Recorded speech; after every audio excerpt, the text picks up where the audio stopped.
There shall now be a moment for silent prayer or meditation.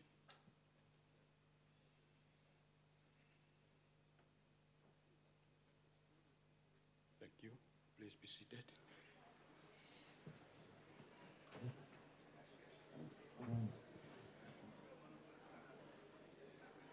The order, the Secretary will read the order. Resumption of debate on vote number 1, the Presidency. Reply by the President, Appropriation Bill. The Honorable the President. Lieutenant.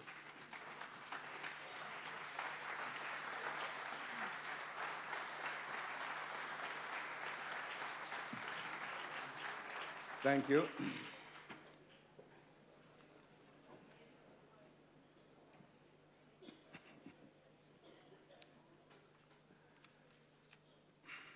Honorable Deputy Speaker, Honorable Deputy President, Honorable Members,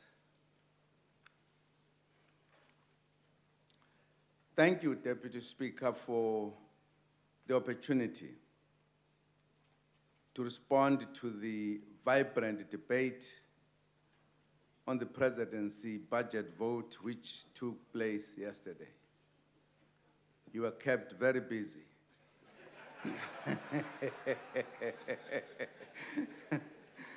No, today I'm going to give you a break.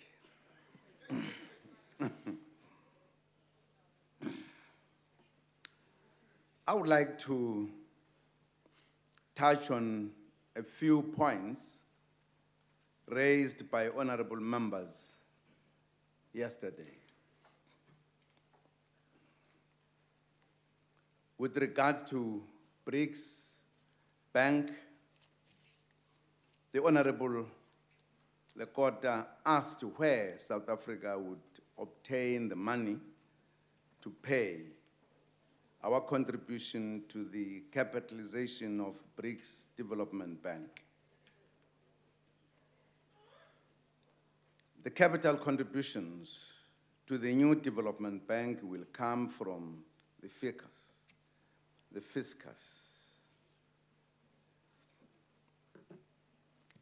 These capital contributions are similar to the ones we pay or we make to other multilateral institutions such as the African Development Bank and the World Bank, where we are members. Initially, South Africa's contribution is in the form of paid in capital of 150 million US dollars. This amount is part of the schedule of installments agreed to among all members. The bank will have authorized capital of 100 billion US dollars with 50 billion US dollars subscribed. All countries will contribute equal capital to the bank. It is important to note that the benefits of participating in the new development bank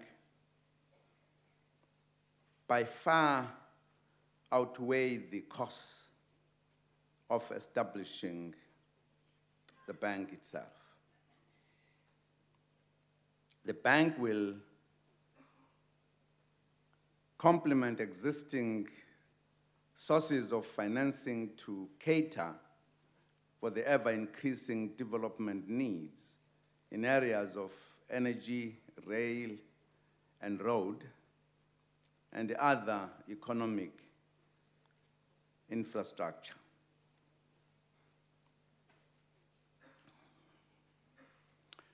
But, Honorable Deputy Speaker, I thought that members would look at the establishment of the bank differently than looking at where shall we get the money from. because this is a groundbreaking initiative by the developing world, the first of its kind, a different bank from the ones you know like IMF or World Bank, a bank that is established specifically to look at the development of the developing world.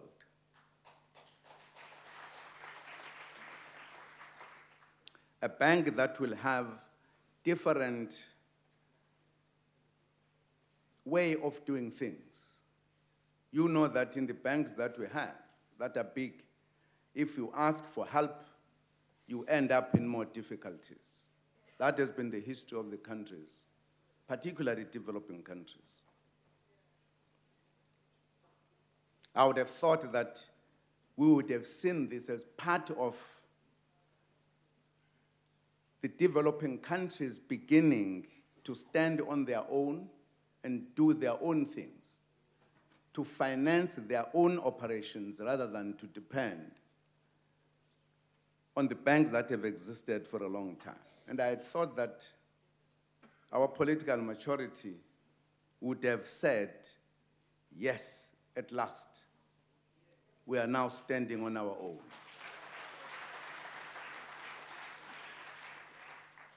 And I think that's how we must look at it as a country.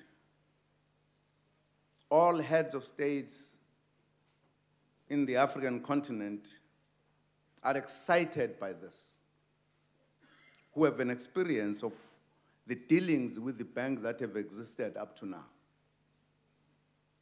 And they see this as an opportunity that we can develop Africa without too many strings attached that have been there with us in our history. We should be excited by this. We should take it as a development. We should take it as an advance. It's not a backward movement. It's a forward movement.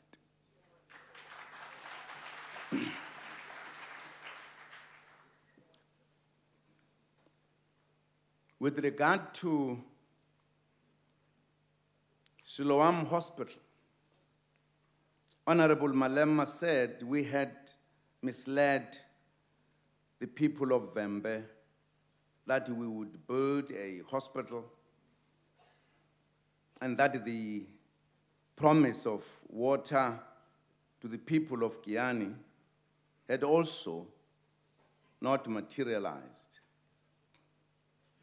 Actually, work has begun on the two key projects.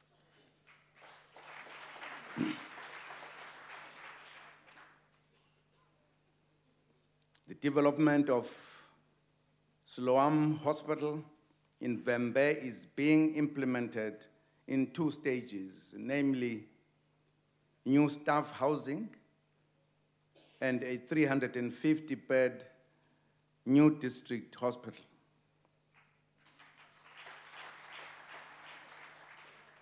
The tender process has begun, and it is anticipated that construction will begin in August 2015, and the project will take 30 months to complete. The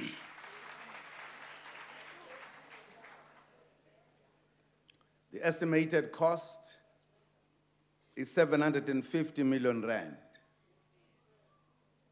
The commissioning of the new hospital is scheduled to be completed by April 2018.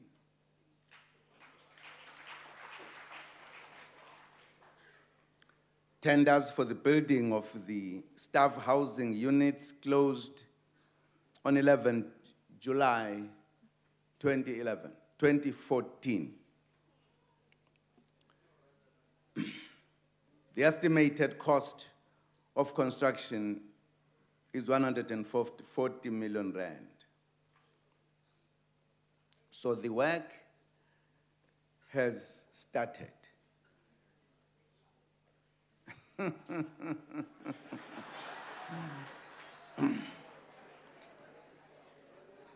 It will be good to check.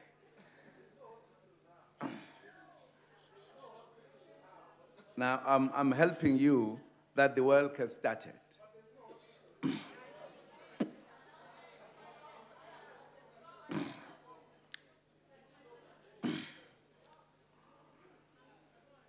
With regard to Guyana water supply,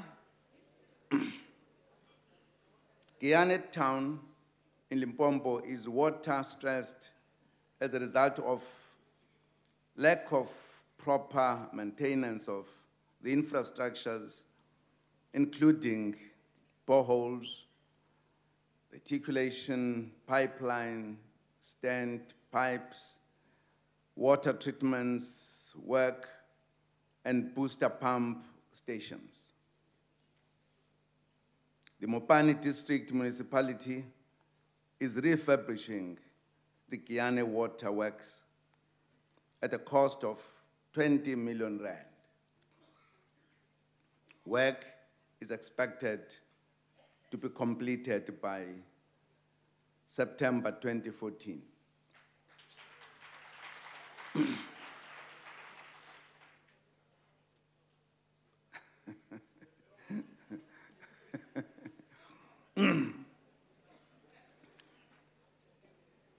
With regard to land ownership by foreigners, Honorable Fulton and Honorable Godi raised concern about the ownership of land by foreigners.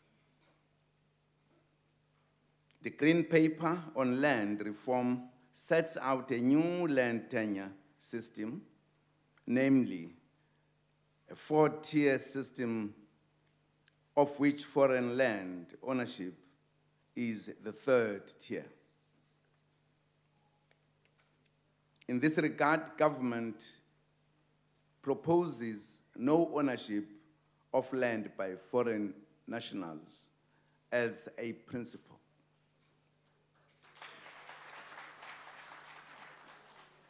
We also propose to convert current foreign ownership into a long-term lease after the land audit has been finalized.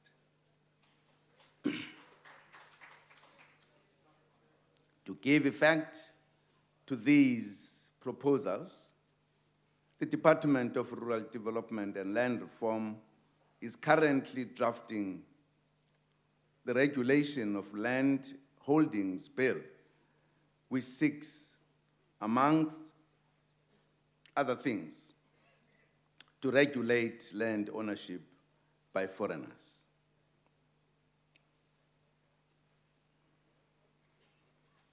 With regard to payment of scholar transport for school children in Mpumalanga,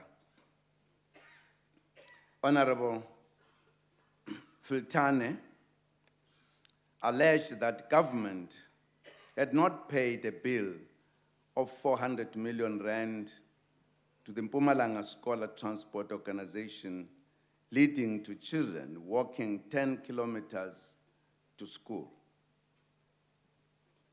The Mpumalanga provincial government has denied the existence of 400 million worth of invoices. The provincial government says all service providers were called in by the Premier after the claims of non-payment. All invoices were submitted and verified, and all legitimate invoices were paid in full.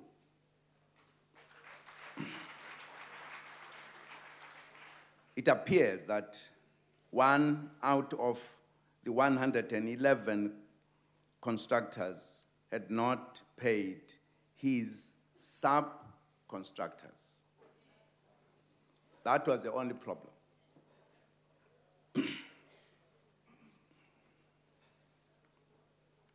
With regard to the youth ministry, Honorable Shenge raised the need for a youth ministry. In fact, we do have a youth ministry.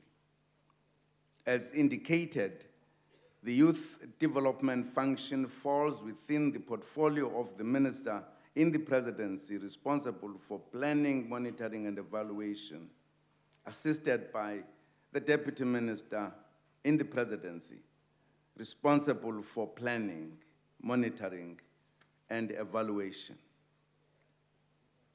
What we shall do differently now, as stated, is to expand the function of the department beyond oversight on the NYDA to championing the socio-economic development and empowerment of the youth across government. Deputy Minister Puti Manamela gave an overview of what the ministry will address.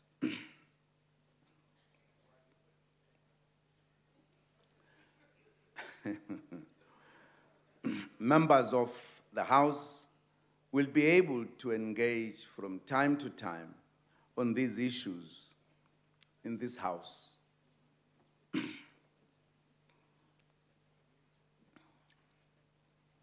Yes, we have a good story to tell.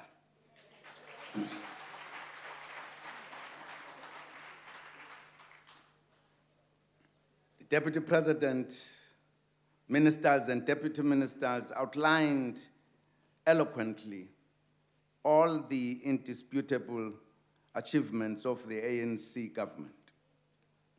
These are the achievements that enable us to boldly state that we have a good story to tell and that South Africa is a much better place to live in now than it was before 1994.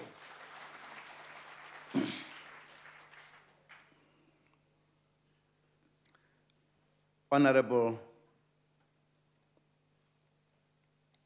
Maimane and his family are therefore very fortunate to be living in a free South Africa.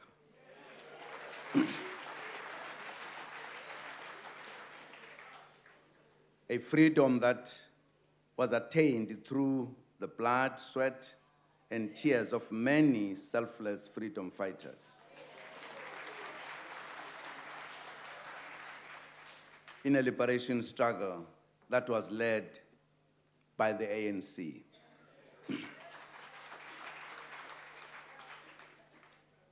Through the hard work of the ANC government, young people are assured a better life. Millions more South Africans have access to houses, water, sanitation, electricity, free health care, social grants for the poor, unemployment insurance, better schools, and many more services, thanks to the hard work of the ANC government working with the poor.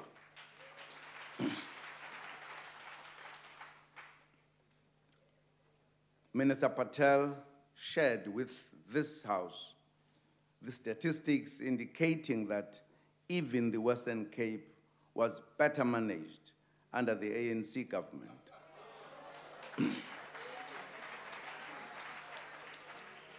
Facts speak for themselves.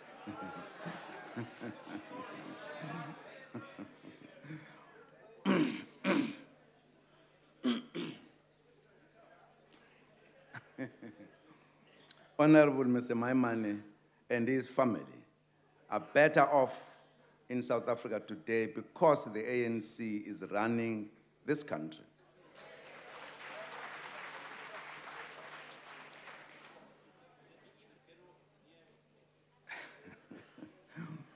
The very fact that Honorable Mr. Maimane is in Parliament today leading the opposition is due to the opportunities that freedom and democracy brought to young people in this country thanks to the ANC.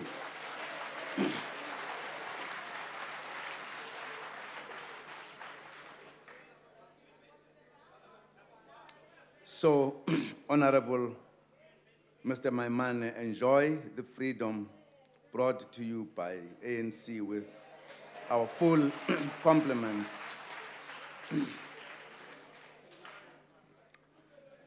Let me repeat this. So, Honorable Mr. Maimane, enjoy the freedom brought to you by the ANC with our full compliments, or step aside.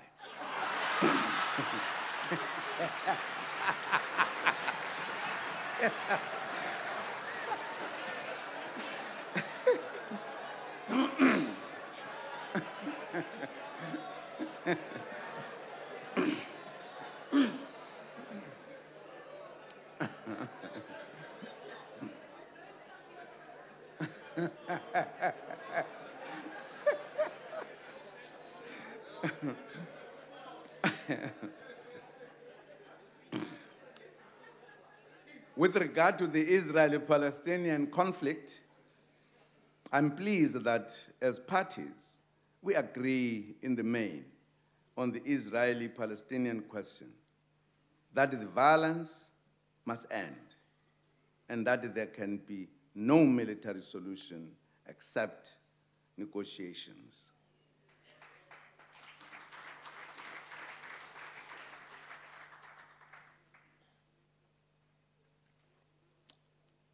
I think this powerful message, unanimous, coming from this parliament, will go a long way. I'm sending 2 special envoys to the Middle East. They are the former Minister of Social Development and former High Commissioner to the United Kingdom, Dr. Zola Skweyiya, and the former Deputy Minister of Foreign Affairs, Mr. Aziz Pahad.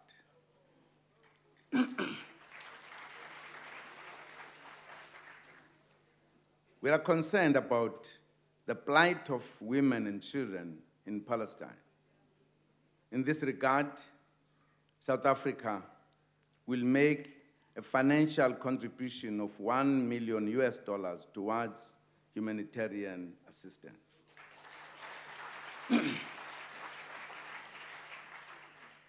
We strongly urge both Israel and Hamas to work towards a ceasefire agreement, which will be the basis for the resumption of negotiations towards permanent solution to the conflict, a 2-state solution of a viable Palestine existing side by side and in peace with Israel.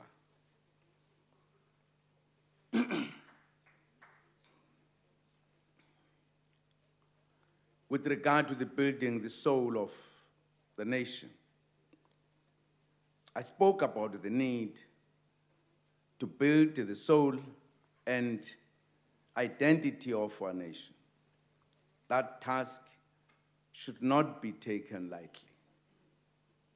The Honorable Chief Whip of the majority party reminded us of the sterling political achievements of our country. These include our vibrant, multi-party parliamentary system, election processes that are declared free and fair, a strong sense of constitutionalism, supported by Chapter 9 institutions, various mechanisms of accountability, a functioning public service,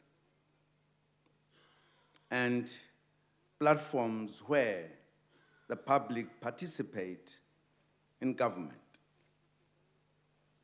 We can thus state boldly that 20 years on, our democracy is in very good health. We are a successful state, built on a strong foundation of human rights, equality, and freedoms.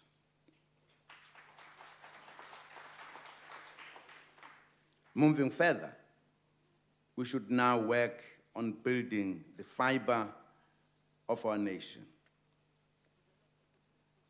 We should make it our responsibility as leaders to teach our children and youth basic human values of respect and tolerance.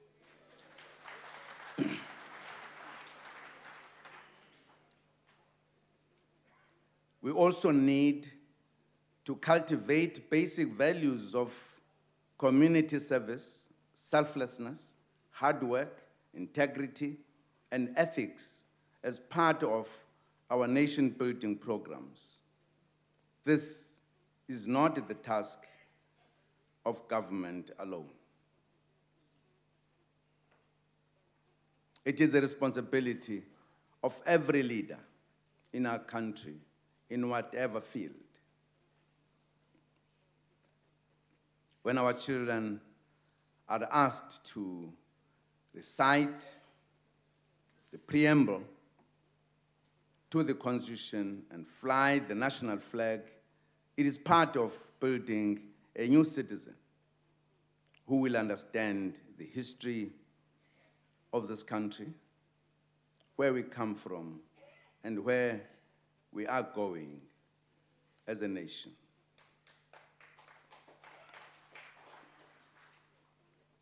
It is a citizen who will understand the basic values that are expected to be espoused by a South African citizen.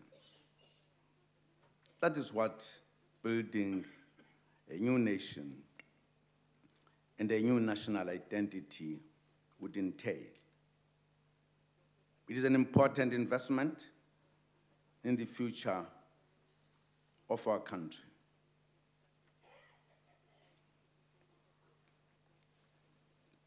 Honorable Deputy Speaker, whilst on that point, I think it is important for me to underline some elements that I noticed in the course of the debate yesterday, which talks to these matters I'm mentioning, particularly respect and tolerance.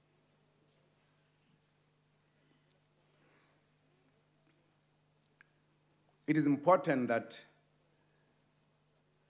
we take the respect from our own families, in society generally, and in any other organization, but I think the expectation is more to political leaders. This house is one of the important leading houses in our country, where the public representatives assemble to debate the matters of the nation. I think it is important to bear in mind that one of these lessons we need to give to our people is how to handle one another when you are handling matters of our nation. I think it is important to note that what becomes important are facts rather than the manner in which we deal with facts. And respect to others, even if you disagree with them. I think it is important to disagree with respect.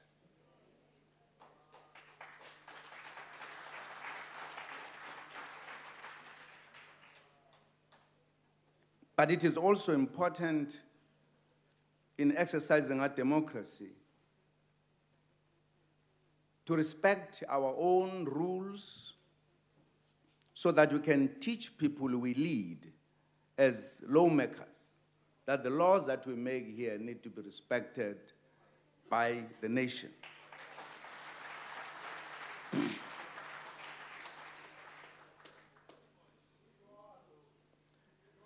It is very important.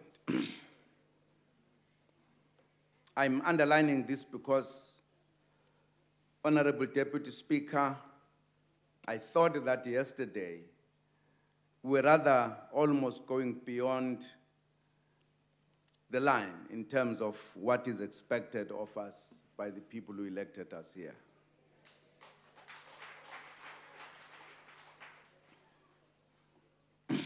And perhaps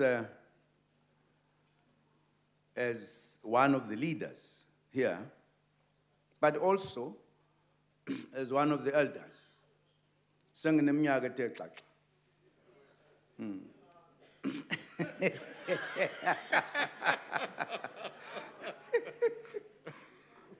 Sheng. I think it is important. No matter what people can feel, but it is a fact that respect is an important ingredient in the interaction of society.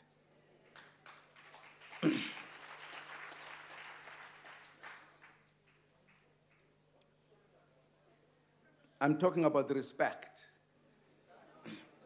the necessity of respect. We should agree on that one. That's what I'm talking about. The manner in which we interact. It's absolutely important. I'm not pointing fingers to any individual. I'm talking on this issue on a general, plane. It's important. And if I don't do it, I'll be failing in my duty as one of the leaders in this country.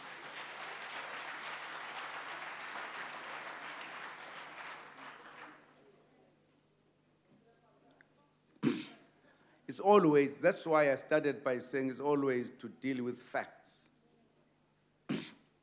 If I could remember as a young man when I was a referee, I would say deal with the ball, not with the person. It's always important that we deal with the facts. We are a bigger school. People look at us. They are expecting from us a lot. And all I'm saying, it's important, Honorable Deputy Speaker, to ensure that this House has the kind of decorum that is expected of it.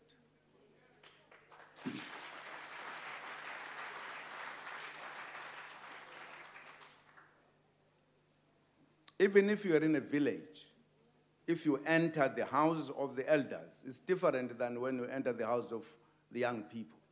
The manner in which they handle issues and themselves, it is absolutely important.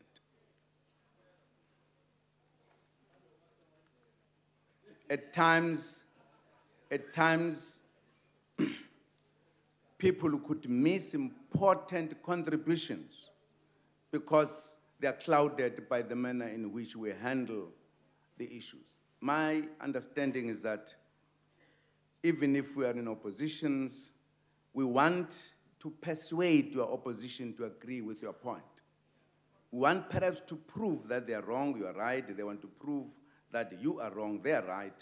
But it is the manner in which we handle that. That's a point I'm dealing with.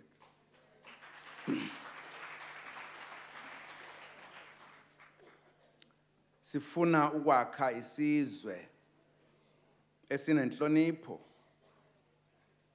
ukubekezelelana, nokwazi ukuthi umuntu kufanele aziphathe kanjani.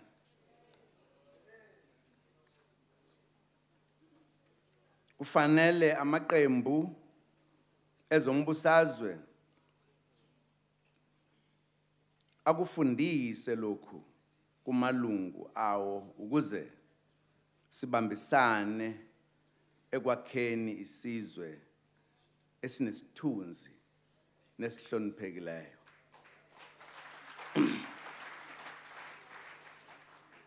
I would like to thank all honorable members for participating in the debate and for supporting the work of the presidency.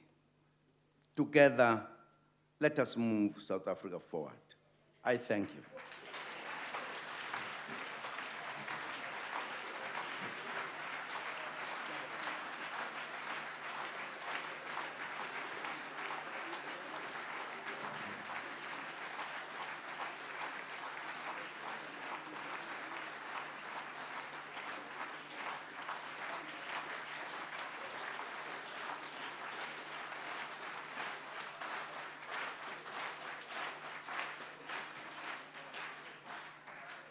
I thank the Honorable President.